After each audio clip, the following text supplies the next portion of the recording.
Ready? All right. Hello, everyone, and welcome to today's live panel discussion, The State of Dam Today, brought to you by both the New Jersey and the London Dam Meetups. My name is Frank DeCarlo. I'm the CEO of RPR Graphics, and I'm very happy and honored to be moderating today's panel.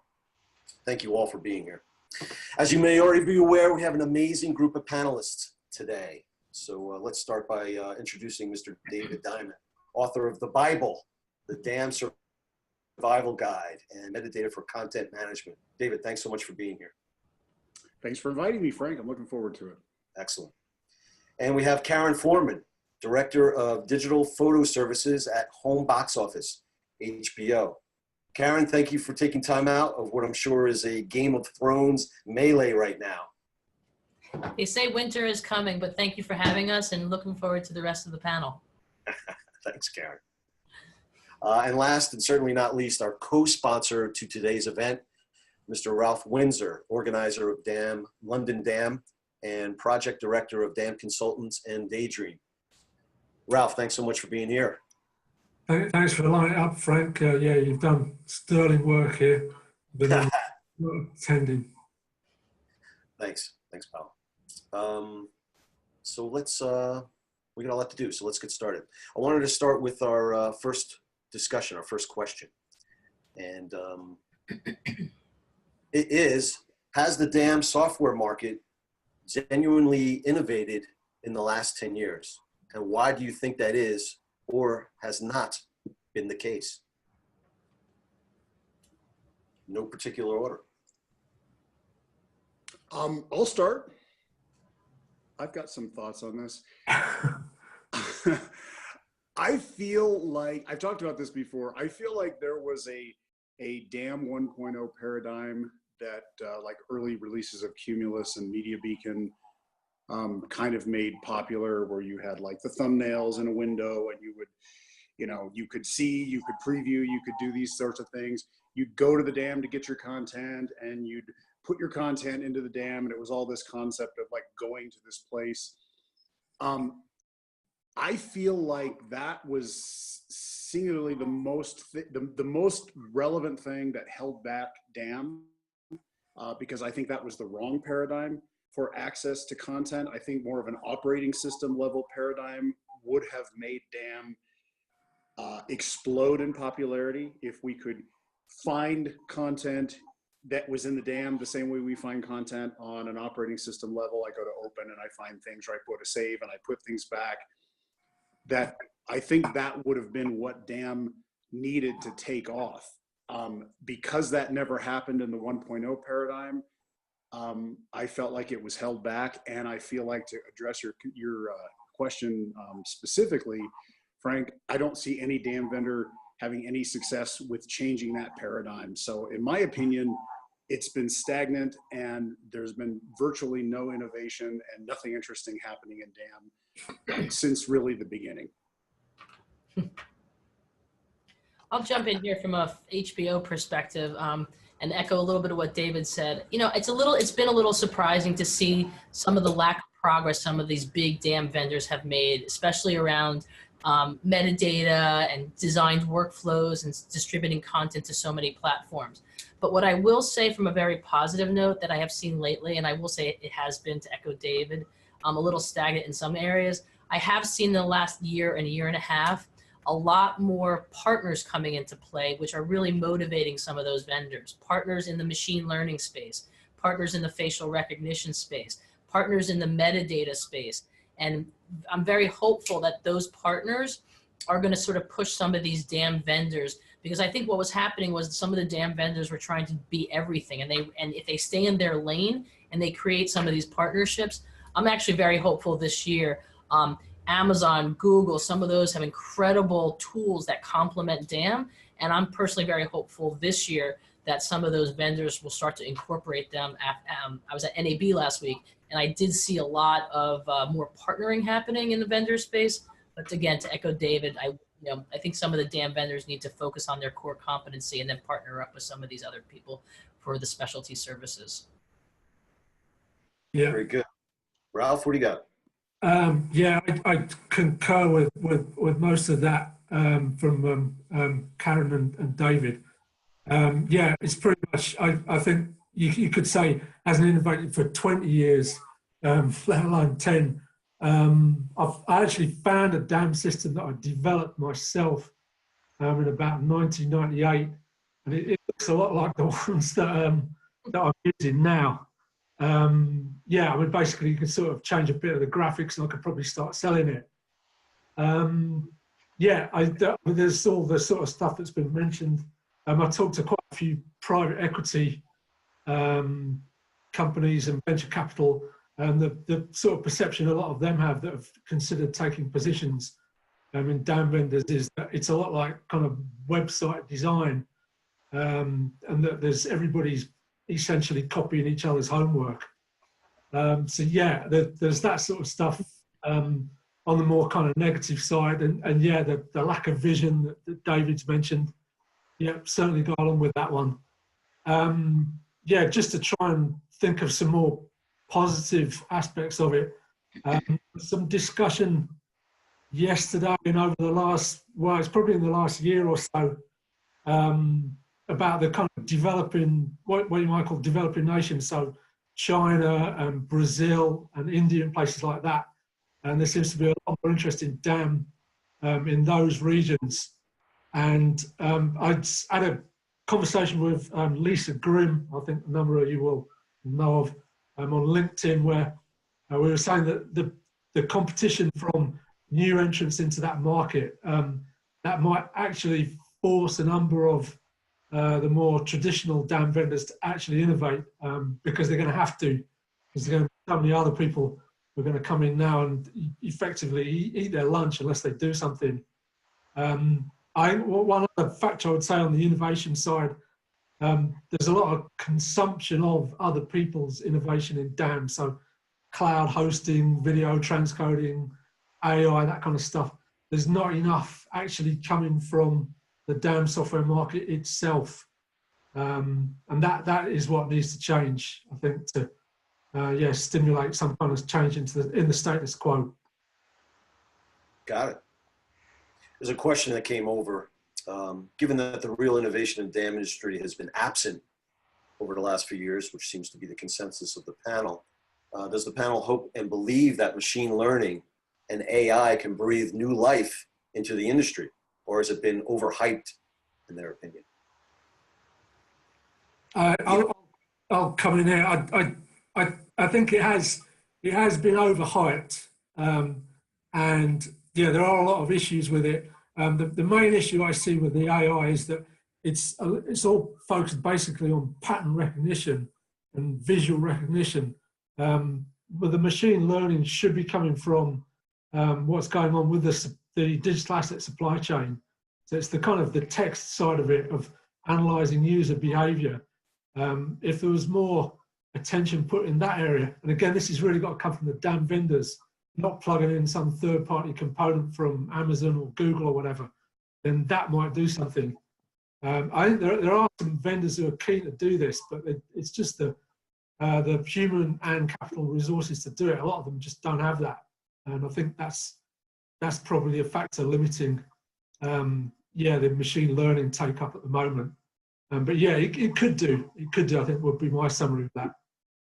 I also think that, to complement what Ralph was saying, I think a lot of the dam vendors are seeing that they can't do everything, because you have to remember, these dam systems, they might do something for an entertainment company, but then, you know, a business system might use dam for like Craft Food uses dam, uses the same tool HBO uses that we use for all of our photography. Craft Foods uses for all their design campaigns for all their craft products. You know, the different barbecue sauces, the different labels, and all of those. So I think the vendors in the dam space are recognizing that they can't be everything to everybody. And I think one of the things I think we're seeing them do is open a lot more APIs up. And as a result of opening up some of those APIs, we can bring in a metadata tool. We can bring in a facial recognition component. So I'm hopeful that would change some of the landscape a little bit, as well as, you know, from our own personal influence, you know, trying to, you know, direct the roadmap with some of these vendors to get some of these core features into a tool. For example, I find it modestly surprising that we put all of our assets in a dam, but we have no editing tools to sort of do selections around that. So it seems counterintuitive. So there's an example where you have this dam vendor tool, which is amazing, and that houses all your assets. It's where you digitally upload all your assets to. It's where you send all your assets out for talent, but you actually can't do the physical art of editing them down. So that's where I think we have to look at APIs and other vendors with core competencies to see what, the best of breed product we can bring into some of these solutions. Frank, my thought on the AI stuff, as fascinating as it is that I feel like we're headed for a problem where the integrity of a dam is compromised out of the laziness of the managers of the dam and out of the, the marketing hopefulness of a vendor by being able to say, we have AI now so that we're cool and we've got this capability. The problem that I see is that the metadata layer of these systems is not ready to account for metadata integrity. In other words, if I've got a picture of a ball and the description is red ball, I need to know how valid that is, right? In the case of a red ball, I can see that it's a red ball, but in the case of a caption of a photograph from a city or people in a scene, do I trust the metadata that I see or not? And the problem that I see with AI, and this actually extends to the concept of subject matter experts as well, is that when I see metadata, I want to see some sort of a certification of that metadata, that this has been verified to be accurate from this person, from this process, from this policy, what have you. And if what I'm seeing is coming from automation, I want to know that when I see it, that I'm not looking at something that has been human verified. I'm looking at something that has been best guessed by an algorithm. It could be erroneous. Don't take this to be, a fact of who's in this photograph or where or when this photograph was taken. I just don't see the back end systems of at least the dams I have seen that they're ready to account for the concept of fuzzy metadata. And when I see every AI implementation I have ever seen at some point brings back something that's just simply not the case.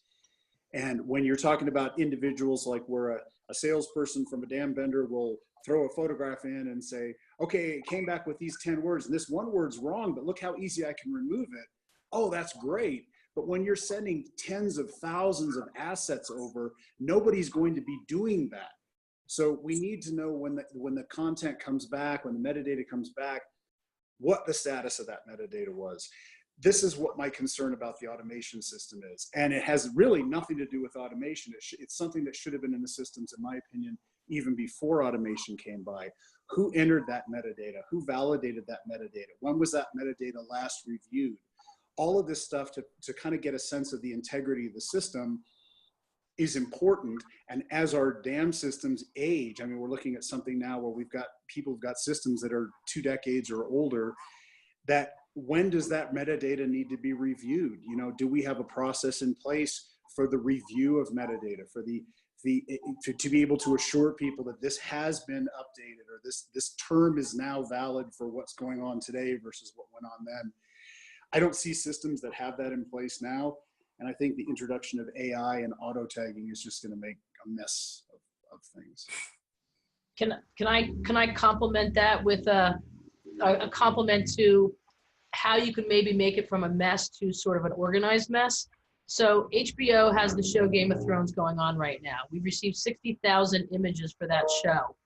We tag all the imagery and it's tagged manually because to Spencer Harris, who asked a question, he said, you don't want to use it potentially maybe with AI. You don't want all that machine learning information. For HBO, we had 50,000 images coming in for Game of Thrones. If I put it against a facial recognition or a machine learning type of a component, and I'm about to look at 300 images that are Kit Harington, it gives me a baseline. So what we do with the AI and the facial recognition, or how we're currently testing it against our dam, is using it as a starter point or a baseline. Because again, HBO, our use case is very specific. Same with someone like perhaps another company where You know, Gap always has the same color t-shirt, but they have it in 4 sizes and they're using their DAM to do it. So I think we look at it as a starter point and not the end all be all, but because we have metadata specialists in here giving us the HBO specific advanced metadata, it is very beneficial when it could pull out machine information that it was shot in Ireland, it was shot in Croatia, it was shot in Spain. Those are actually steps that my staff doesn't have to put in. HBO puts in 38 fields of metadata across all of our assets, and we have gotten it down to about 7 to 8 fields that have to be done manually because of machine learning, APIs, and ways that we can cleanse the data on the way in. So what went from having, you know, 38 fields manually entered went to 5. You still have that person baseline check all the others, but again, we use that machine learning and AI stuff as a baseline starter point to get our content in. The other issue I've noticed with it's the lack of context for AI. It sounds like what you're doing there, Carin, is you've injected the context into it yourselves by basically the design of your digital asset supply chain. A lot of clients I deal with who lack your expertise will tend to just want to throw assets at it like it's a kind of washing machine or something. Expect it to come out of clean, perfectly catalogued stuff out the other end, and that's over promising and overselling by the DAM industry. And I see where David's coming from. That this is going to lead to trouble later on. Well, I think it's also like you're saying, Ralph, about context. So if you're John Deere and you're manufacturing tractors and you send 10,000 photos of your products to an AI system and it comes back with green tractor, green tractor, green tractor. It's like in the context of your business, green tractor is completely useless. In the context of Getty making generic photographs available, maybe green tractor has some merit. But I think the thing that concerns me about the AI concept of these things is the majority of systems, and the 2 vendors that I worked for over the 300 years I was in the industry, in those systems, the majority of them were about manufacturing. They were about something that was very specific. And the kinds of information that you would get back from an AI tool were of limited value, because it was like, no, this is actually the AI system saw these 2 things as the same thing, but they're actually different products. But it's just that our products all happen to be green tractors or look like green tractors, that you need some sort of differentiation. And maybe the future of machine learning is that it can learn in that context, and you can teach it the difference between product A and product B, even though the difference between product A and product B is virtually invisible, visibly. So I'm just kind of, I love the concept of what the technology can do. And I'm not like an opponent to progress in that realm.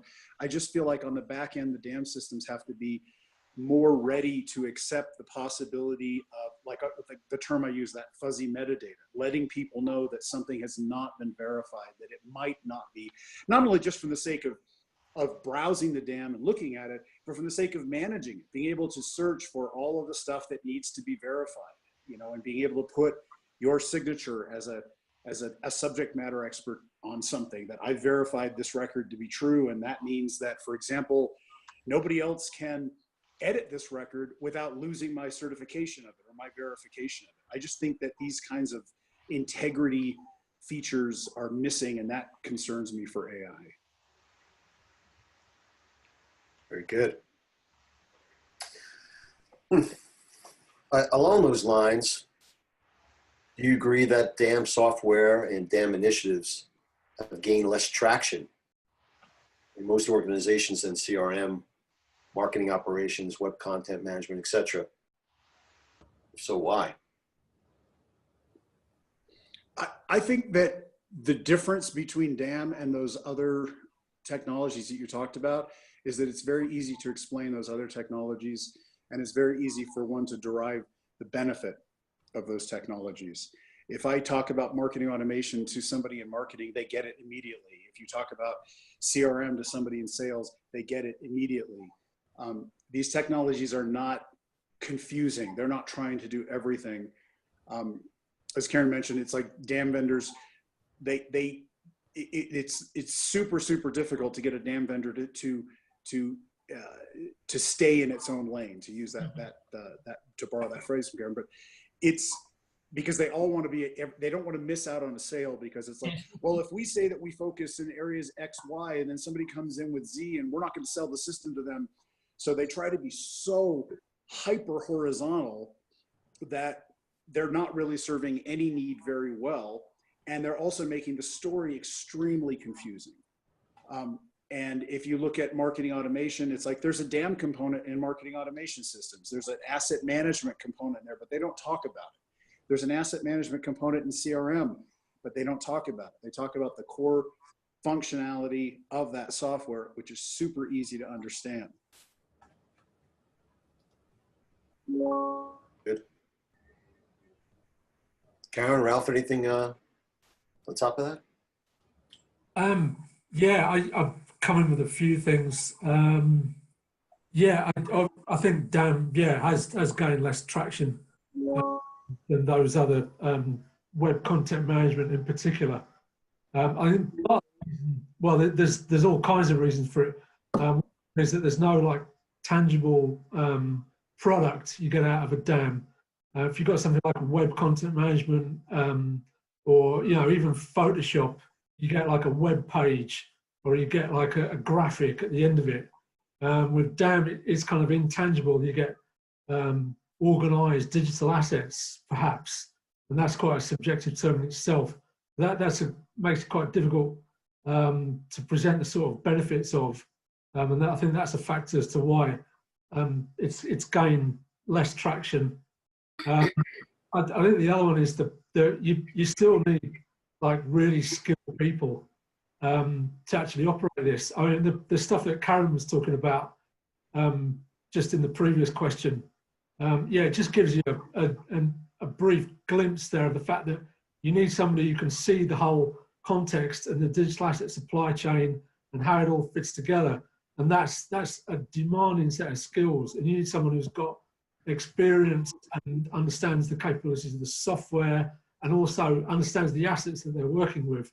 And I still think, and this was talked about IEN in January, the IEN conference in New York, that's still seriously undervalued by a lot of senior management. I think looking the question, this is based on the article that Ian Matson wrote about is there a coming DAM crisis? One of the other questions. I think that's right. It is contributory to why we've got into this sort of situation with this. Is that you need skilled people to operate, to get the best out of DAM software, and at the moment we're not actually getting enough of those people involved. The levels of adoption and all the rest of it are not sufficient to really drive DAMs forward. Very good. I think let me just add something to that, just to put that into perspective. When we talk about the other technologies, CRM, marketing automation, product information management, these all, for those of us who have worked in digital asset management, we see a clear connection between what they're doing in digital asset management.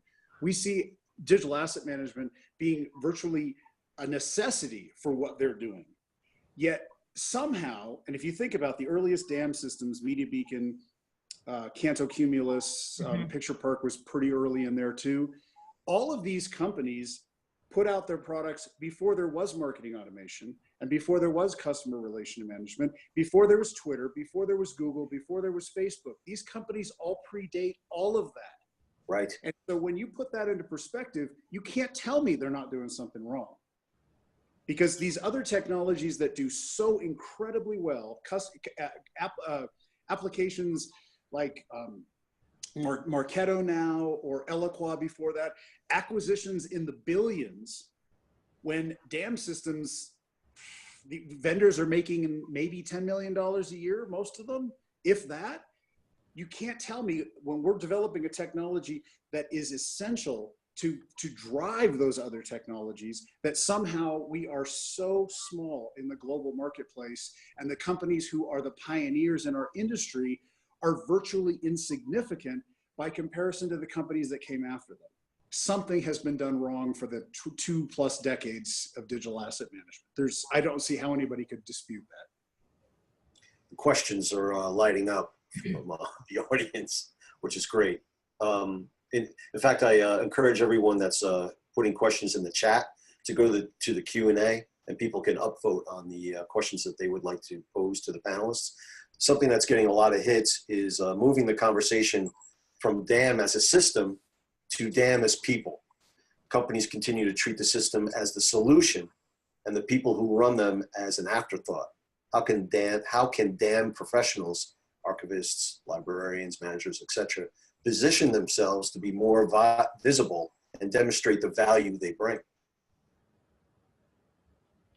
So I can jump in here a little bit. I have a team of 14 people, and our core competency for HBO is to shoot and produce all photography for HBO and Cinemax and get it uploaded, hire our photographer, produce all the asset elements, do all of our photo shoots, but then then it's upload, ingest, tag, metadata, and distribute.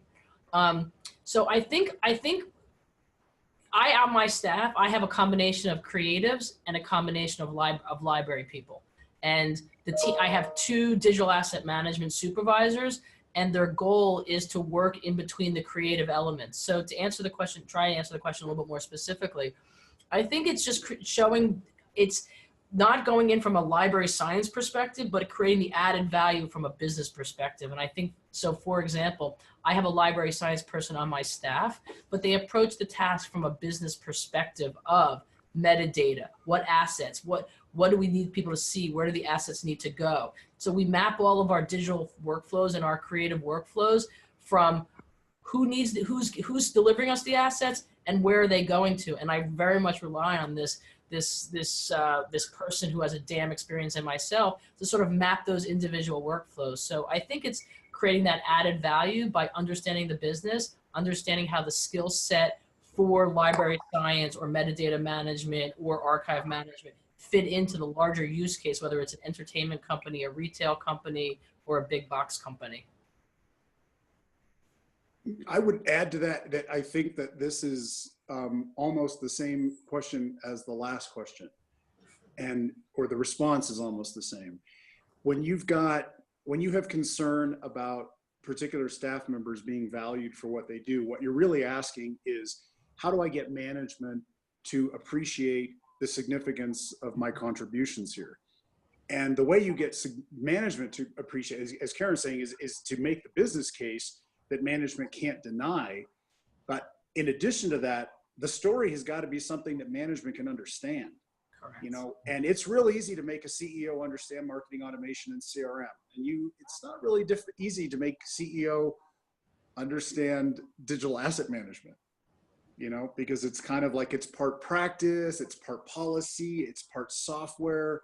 It's one of these things that doesn't seem necessary until it's too late, and then it's critical, and then it's too late because it's so, well, we're so far along, we can't even bring in. It's like one of these things that doesn't really grow organically with an organization, like marketing automation and CRM.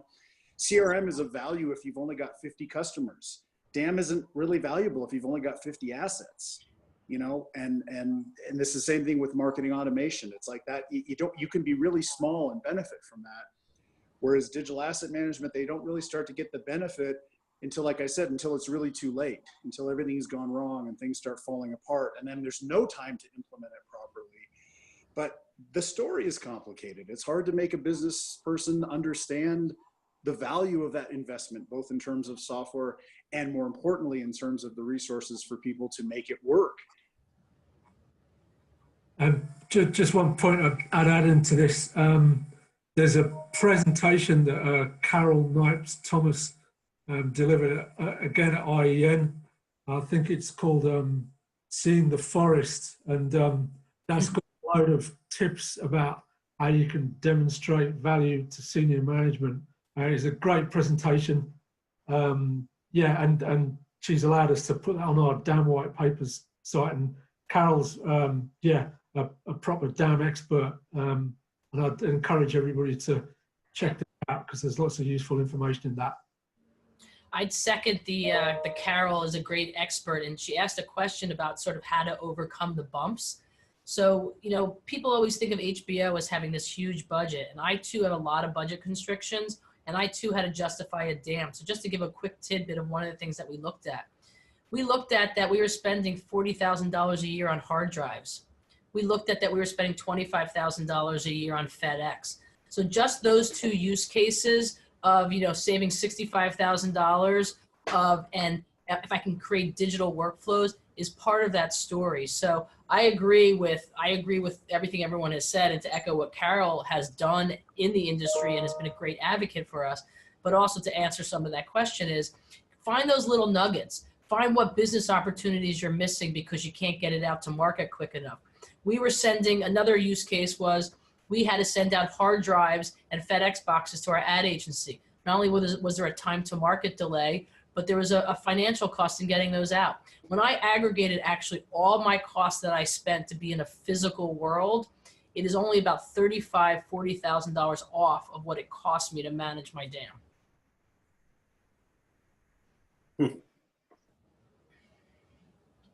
Very good. What about if dam vendors emphasize their APIs to developers? Would this spur innovation as new products were built to put those APIs to work? My attitude about that is no, and I'll tell you why. If you think about the network effect, this kind of Warren Buffett promoted Morningstar sort of promoted concept of a company or an organization does well in one part because it has a lot of users, and because it has a lot of users, other people want to be a part of it. And because other people want to be a part of it, it gains more users, and this is network effect. The Apple ecosystem is a great example of this. In the early days of iOS, there were a lot of apps. So because there were a lot of apps, people wanted to buy the phone. And because people wanted to buy the phone, people wanted to develop more apps. So if you promote an API from a DAM vendor, or a DAM vendor talking about we are API first, we've got the most robust blah, blah, blah, blah, to pull developers, what a developer really cares about is, do you have 1 million customers? Because if you've got 5 customers, I don't care if you have the world's most advanced API, I'm not going to sell enough product. You've got to have more customers, and when you have more customers, you will bring in more developers, and then they will bring in more add-ons and more opportunities for customers. And when that happens, you will have more customers. So that's network effect. And I think in the terms of the digital asset management space, the best thing a DAM vendor can do to build that system is to increase its customer base and to be able to demonstrate to the developer community that people want to buy into this economy here. So not if you're going to you've got a great API and you go to the developers and you say, we've got a great API. A developer who is a true business person is going to look at that and say, that's great, but what opportunities do I have to sell product? That's the number one interest for a developer. I think I'd agree with a lot of that. One thing I would say is that if DAM vendors were to focus on integrating their solutions with as wide a range as possible by making their API more flexible, then that could potentially stimulate more innovation. But simply just adding to the API itself, just as a kind of technical exercise, no, I'd agree with David that wouldn't be sufficient.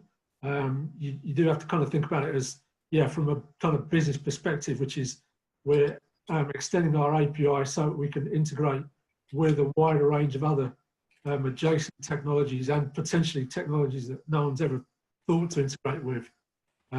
That would assist with driving innovation, but not necessarily just doing it as a technical exercise. I'm I'm curious if the panel feels that they're finding it difficult to find people to manage ongoing dam operations effectively, and if so, is this leading to a dam crisis, as some are referring to? I'll jump in on this one. I think, yeah, I agree with the point that there is a dam crisis, and I know stacks of clients who are having all kinds of problems finding suitably qualified people to operate, to manage their dam operations. And yeah, I think there's going to be this kind of credibility gap, you might say, between what's promised by the AI and what needs to be delivered by the human beings. And at some point there aren't going to be enough. Yeah, there aren't going to be enough people to actually generate enough value out of dam to maintain the kind of growth that it's been achieving currently. Because yeah, we have seen massive growth in dam, but I'm not sure it's sustainable. I don't think the software is not really coming up to scratch, as we've talked about before. The level of action isn't particularly satisfactory, and we're running out of people who are able to manage dam operations. Disconnect between the two, which I think might well lead to some issues. So yeah, I would tend to agree with the premise of the question. What do you think about the idea of product evolution, that dams should have greater support for digital rights management as out-of-the-box functionality?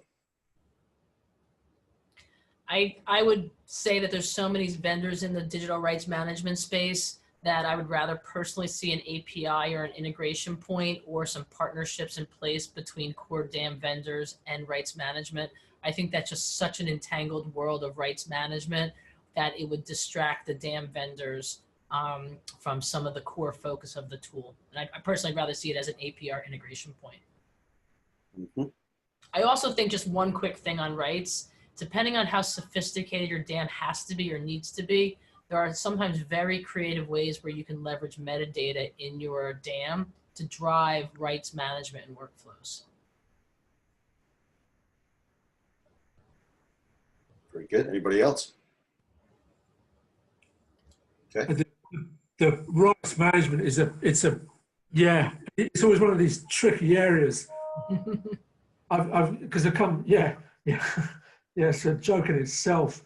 I think there was someone, I forgot who it was, one of the panel it was one of them on your panel actually, Frank, the guy who said that to get your management to pay attention to DRM, you need to get sued. That's right. Keenan, I've forgotten his surname, but I thought that was a brilliant point. With rights management, it's kind of, if you have it built into the tool, you end up with a situation that Carin's mentioned, where you end up with this spidery complexity. And I remember this is years ago, having to build sort of royalty rights management stuff for photographers, dams, and it getting impossibly complicated and just not being economic to do in the end. And then on the other hand, if you don't have something, it tends to be, if you've got something that's even vaguely complicated, you're then having to invest, potentially tens or hundreds of thousands of dollars into a dedicated DRM system just because you've got something that's slightly out of the ordinary. It's a conundrum, DRM, and it probably always will be.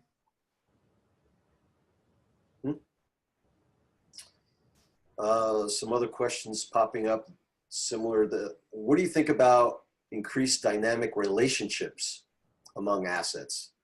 Example, instead of adding the names of a shoot and a photographer to fields in an image record, the shoot is in itself an item in the database, and the photographer is an item, and the asset is linked to all variants, and the metadata syncs. Is this a direction anyone sees in DAM? I'm a little confused by the question, but I'm happy to have a drink with that person and explore it because it sounds fascinating. I think I've got a vague idea. Is this sort of semantic web, that kind of stuff? Yeah, I think I can see the perspective that person has. There's an article by Megan Arthur, I think it was last year, where he was talking about saying, well, we should be moving to what he termed business object management rather than DAM. And that was where you kind of see everything as a digital asset or a business object, he called it. I actually think we should be moving to a model where everything that has a digital representation is a digital asset. So I do see some value in that. Having said that, we've been trying to get some things going with it, some research and initiatives on the DAM News and the DAM Consortium. And it's been, yeah, stacks of work to make barely limited progress. But yeah, great idea, but someone needs to come up with the time and the money, unfortunately, which is, yeah, seems to come up quite a bit in many DAM-related conversations. I think I understand, if I understand the question, this is largely what the Picture Park content platform is based on. And it's, I mean, as somebody who was on the inside and now on the outside, I can tell you it's fantastic. The way that Picture Park addressed metadata through adaptive metadata and now through this, I think is conceptually the closest thing to innovation that I've actually seen in the space. That said, the question will be how usable it becomes.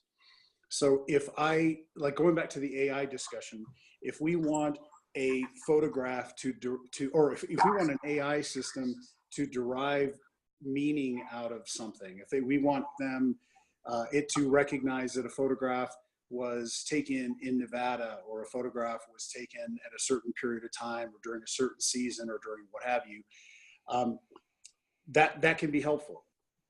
On the other hand, using this other concept, if I am able to define an event and that event is named a certain thing and I know it's in Las Vegas and I know that it's in August and I know that it's during the day, and I know these other things because they're all associated with the event, that being able to assign that event as a tag to an asset, then the rest of that metadata automatically comes in as in play. So if I say that something was taken at NAB and then later somebody is looking for photographs from Las Vegas, that will show up because of the NAB tag.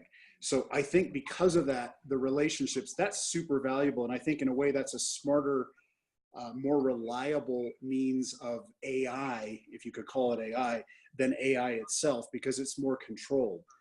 The problem that I see, if this has not been addressed, and I don't know at least with the content platform, I don't know what the current releases are like from that, is when I type in a word into my system and every asset always pops up because eventually it's the 6 degrees of Kevin Bacon. You know, everything is connected to everything else through various means.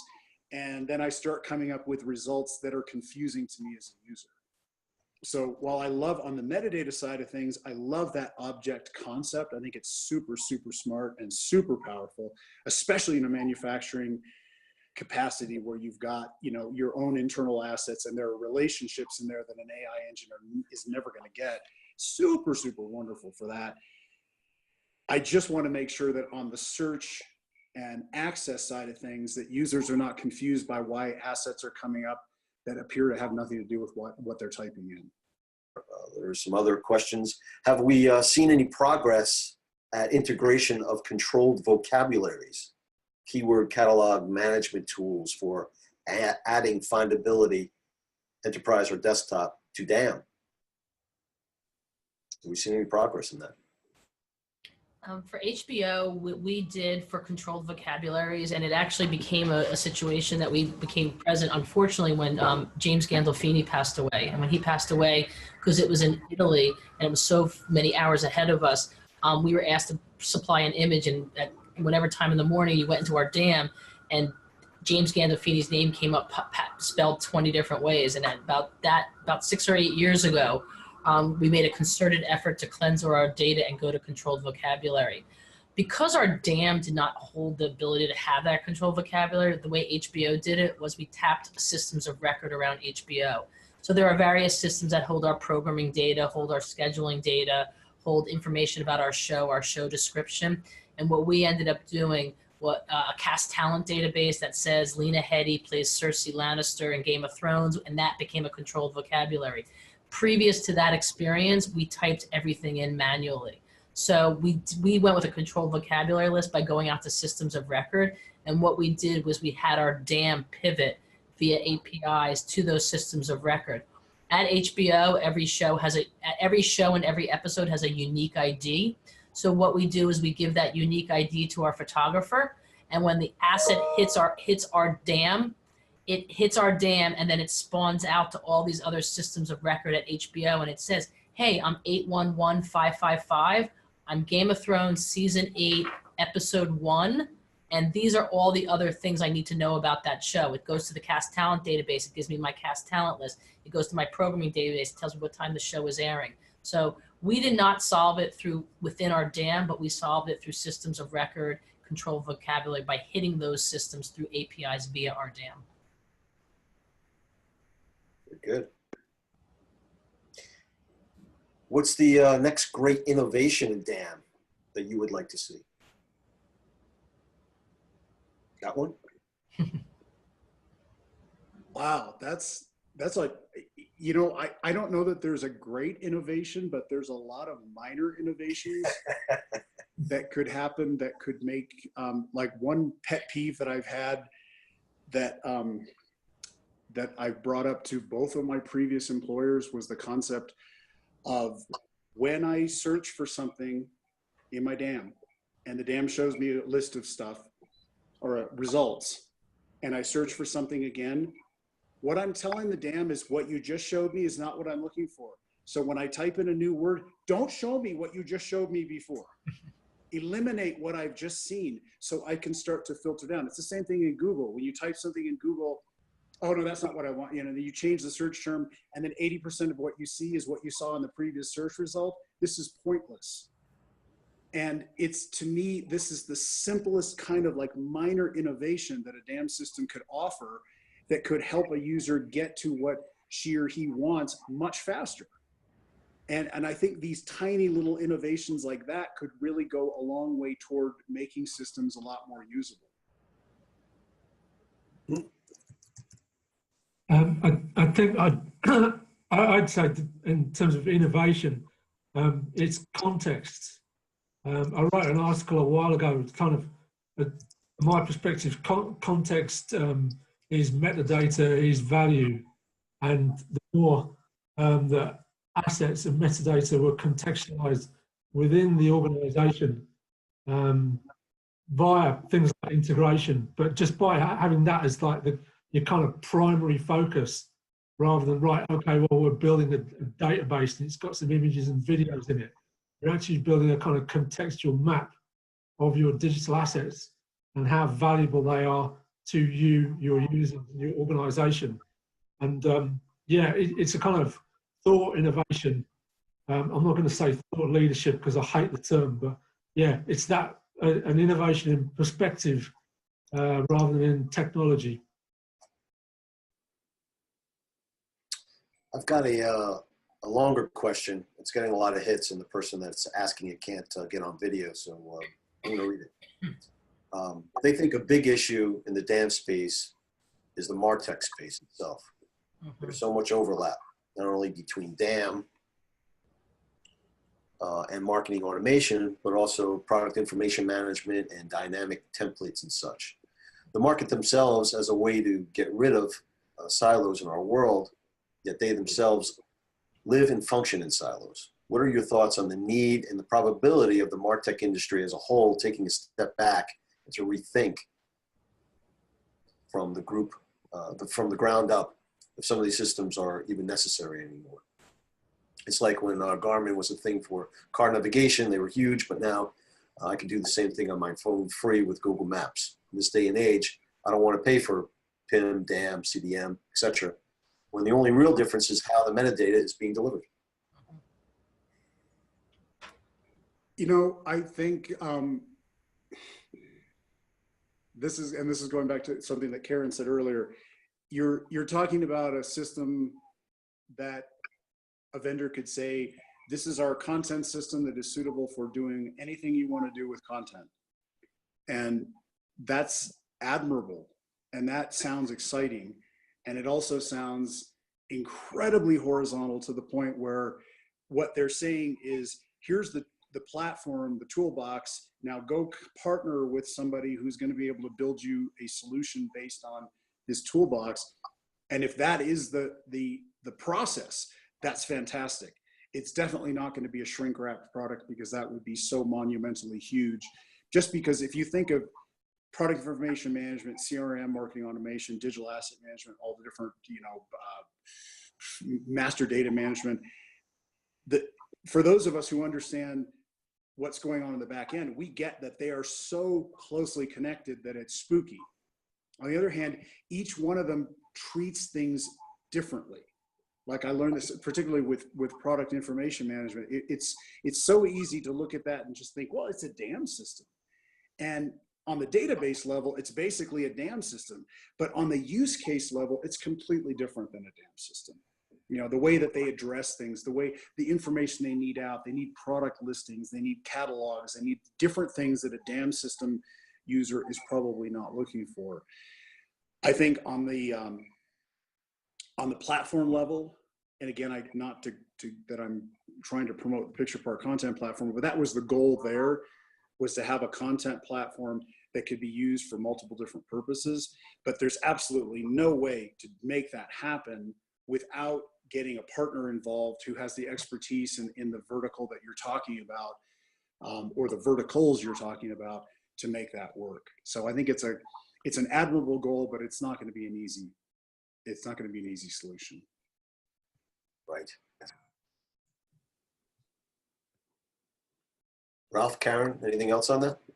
No, because I would agree with what David said. I think it's starting to all blend. CRM, DAM, MAM, PAM, PIM. I mean, it's starting to, and I think we all do get a little confused in the marketplace, and I think we've all looked to the vendors to sort of sort it out. Again, I'm a firm believer in either acquire those companies and appropriately integrate them into your tool set, or create APIs and integration points so that they're easily plug and play. I do think there's a lot of confusion in it, and I don't have a good answer, because I know within our own company we have multiple solutions, and we were officially acquired a month and a half ago by AT&T, and we're looking at all our tools, and we're looking at how Warner Brothers looks at our tools across it. And I can understand, everyone has they're all best of breed. So I think there is confusion in that space. So I don't have a clear answer for it. Mm-hmm. I actually clarity. I actually wonder, the whole kind of classification of marketing technology. There's that guy who does the diagram with the thousands of logos in it. I've forgotten his name again now. But I just kind of think it's almost become a bit self-serving. There's kind of all these kind of little different kind of solutions and technologies. Are they really related to each other? It's kind of a bit like a sort of situation where people sort of say, well, now you can get USB sticks that have sort of hold 128 gig or whatever, and 10 years ago you could only get ones that hold 8. And kind of like, well, so I don't find it useful as a classification. I'm sure it gets the guy who does the diagram lots of work as a consultant, and fair play to him. But for the rest of us, I'm not sure it's actually serving any useful purpose. I think you can look at that, like, if you think of the social media platforms, you think Facebook and Twitter and Instagram, and just to use those three, they're basically all the same thing, right? I mean, but for the users of those platforms, there's preferences based on how they want to use it, how they see social media, how they want to interact with other people, that makes one platform more suitable to them than another platform. Yeah. you know, and I think it's the same thing, even though on the back end, it's all database managing content. Man, that was a quick hour. I had a blast. I hope everyone else got something out of this. Thanks to all our panelists. Terrific job. I'm not surprised. You guys are amazing. But unfortunately, that's all we have time for today. I want to thank everyone who came out live today and thank you to our web audience. This will be, or it is being recorded. It'll be out on different social medias. And we look forward to the next time. Thank you, everyone. Thanks to yourself, Frank, for lining it up. All right, guys. Have a great day. Thank you. Bye-bye now. Bye.